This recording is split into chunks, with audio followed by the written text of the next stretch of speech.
பாராளுமன்ற தேர்தலில் வெற்றி பெற்ற பாராளுமன்ற உறுப்பினர் துரைராசா ரவிகரன் இன்றைய தினம் முள்ளிவாய்க்கால் நினைவு தூபிக்கு சுடரேற்றி மலர்தூவி அஞ்சலி செலுத்தினார்.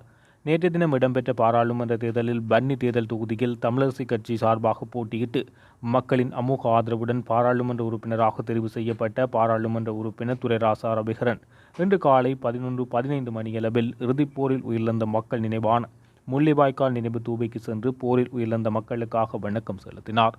வெற்றி வாகை சூடிய பாராளுமன்ற உறுப்பினரை முல்லைத்தீவு மக்கள் இன்று முல்லைத்தீவு நகரில் மாலை அணிவித்து வரவேற்றதுடன் வெடிகொளுத்தி வெற்றி கொண்டாட்டத்தில் ஈடுபட்டமையும் குறிப்பிடத்தக்கது.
அனைவருக்கும் வணக்கம்.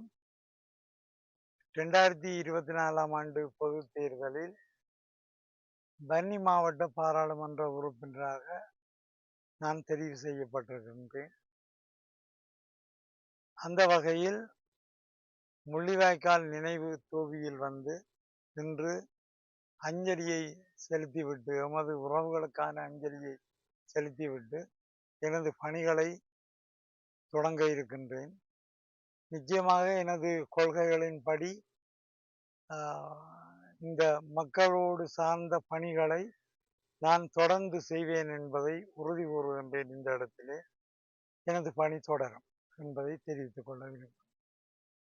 என்னை பாராளுமன்ற உறுப்பினராக தெரிவு செய்வதற்கு வாக்களித்த அனைத்து மக்களுக்கும், அதாவது முல்லைத்தீவு, மன்னார், வவுனியா மாவட்ட மக்கள் அனைவருக்கும் நான் நன்றியை தெரிவித்துக் கொள்கின்றேன்.